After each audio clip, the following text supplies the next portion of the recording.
Bu arada birden açtım videoyu yani. O kadar ani açtım ki videoyu. Geldim tripodu kurdum. Yerleştirdim kamerayı ve dedim ki bir şeyler konuşalım hadi. Bir şeyler konuşalım. Çünkü gerçekten kanalıma bir şeyler yapmayı, video yayınlamayı gerçekten özlüyorum yani. Ara sıra böyle şeyim geliyor.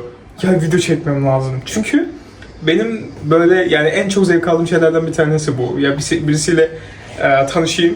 Direkt bunu söyleyeyim hani ne yapacağız? Bu. Nasıl bu?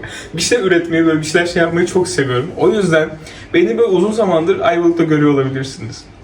Ama Ayvalık'tan taşındım. Şimdi Çanakkale'deyim. Ve yani uzun bir süre şu dubleks evi, şu merdiveni göreceksiniz yani videolarımda uzun bir süre. Çünkü yani evin en güzel köşesi burası, mutfak. Burada olmayı çok seviyorum. Şurada akşamları işte bazı videolarımda da yine göreceksiniz. Yine bazı videolarımda da görürsünüz.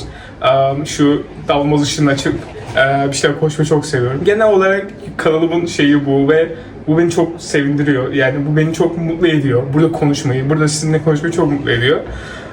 Hayatımda neler olup bitiyor? Yani son bir yıldır Ayvalık'taydım. Ayvalık'ta çalışıyordum, Ayvalık'ta yaşıyordum.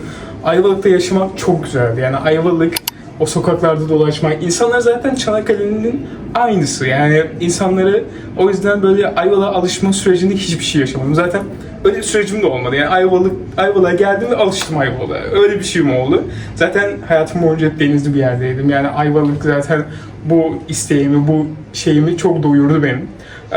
Hani mesela arkadaşlarım falan diyordu ya denize gidelim hani denize girelim falan. Mesela gidiyoruz, bir kez giriyordum ve bitti bu kadar. Yani ama o denizin yanında olmak, o denizde mesela akşam işten çıktıktan sonra denizde yürümek, denizin kenarında yürümek, insanlara falan bakmak aşırı hoşuma gidiyor. Bir kahve alıp bir deniz kenarında bir yere oturmak da çok hoşuma gidiyor. O yüzden Ayvalık beni gerçekten çok şey yaptı ama çok stresli bir yıldı benim için. O yüzden bazen Ayvalık'ta yaşamayı, Ayvalık'ta olduğumu bazen unutuyordum. Yani çoğunlukla unutuyordum.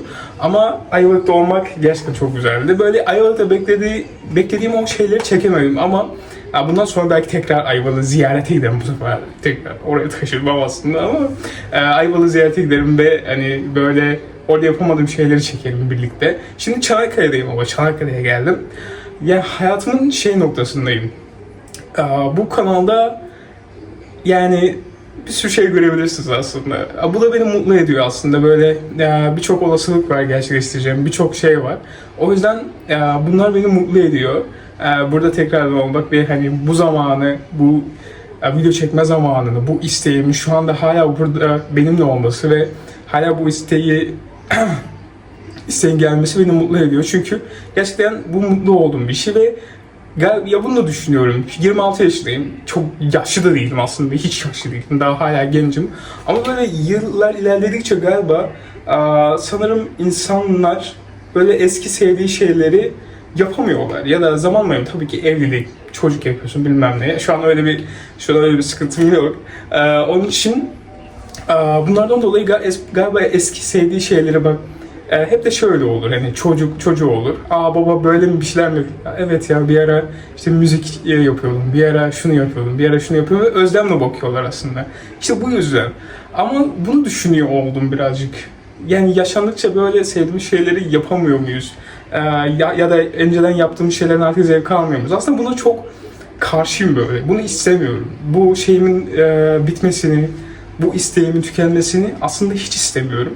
Çünkü her zaman o en küçük şeylerden böyle haz alan, mutlu olan böyle bir halimle kalmak istiyorum. Böyle 70 yaşımda da anladın mı?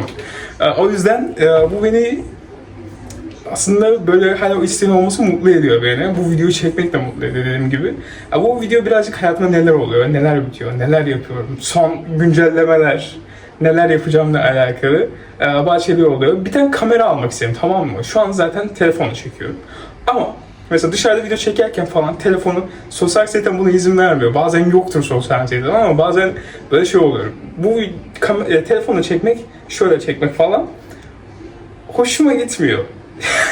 Çünkü evet insanlar her zaman bakacak.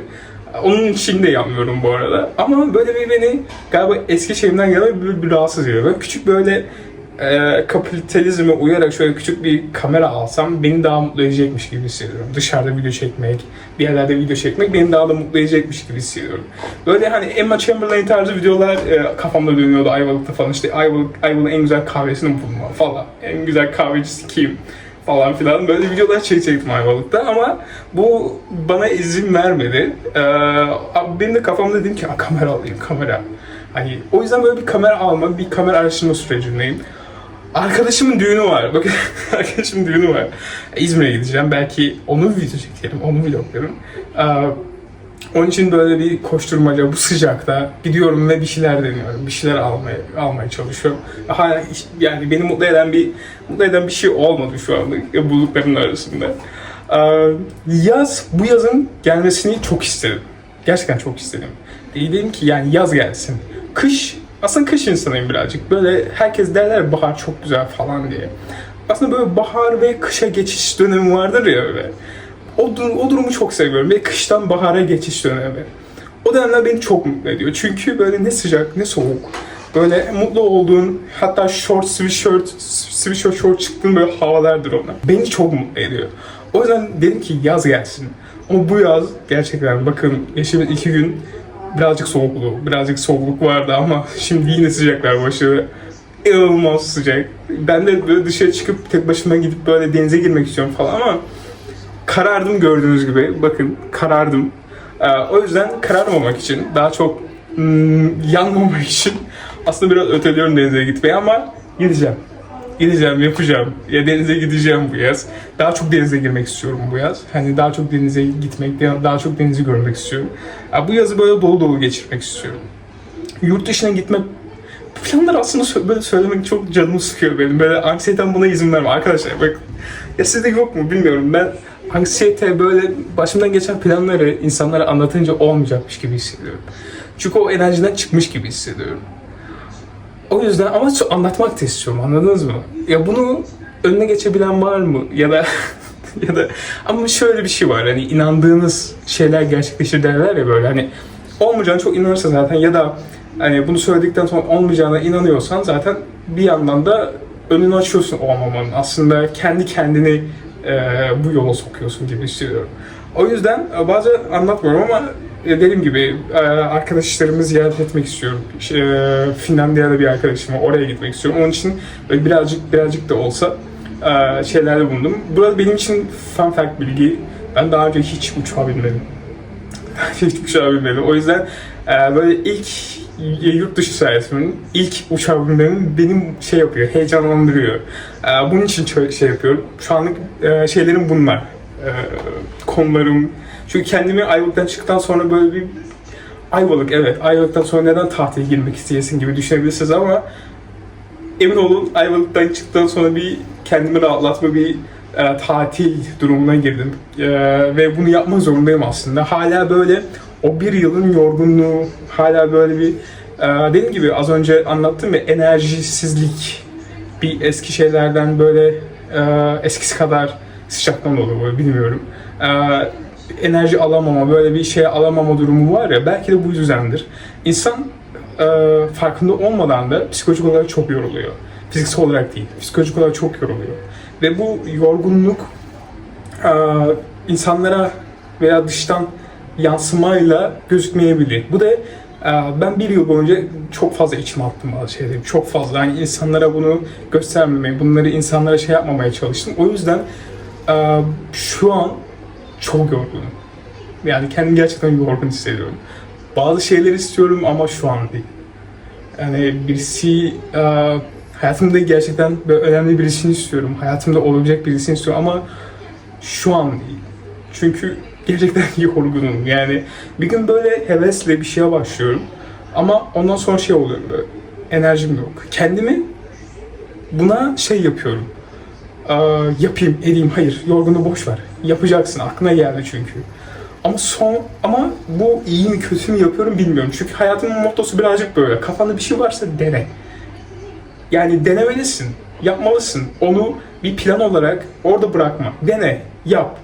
Ki bir şeyler hakkında bir adım at. Böyle tek bir adım at. Küçük de olsa bir şey için bir adım atmak gerçekten çok önemli. Çünkü o adım birleşip o şeyi gerçekleştirme neden oluyor. Bu benim gerçekten böyle bir hayat mottom gibi bir şey. O yüzden seviyorum böyle yapmayı ve bu enerji, bu gücü aslında içimde birazcık olduğu tuttuğuma seviniyorum. Genellikle böyle. O anda takipleşiyorsak benim bir tane şeyim vardı, podcast kanalım vardı hatırlıyorsanız Spotify'da. Ben ne yaptım biliyor musunuz? Ben dedim ki Apple Müziğe geç. Böyle nonchalant bir insan olmak için dedim ki Apple Müziğe geçeyim. Daha güzel, daha güzeldi falan, böyle grafikleri falan daha hoşuma gitti. Daha böyle kendimi şey hissettim, Prada hissettim, anladınız mı?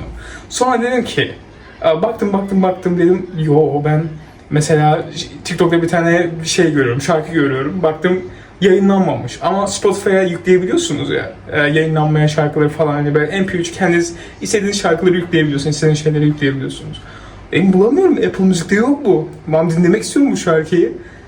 Hemen şey yaptım, Apple Müziği. Ama tabii ki ben önceki Spotify hesabımı sildiğim için o podcast hesabım da Spotify hesabına bağlı olduğu için o podcast kanalım gitti. O podcast kanalım gitti.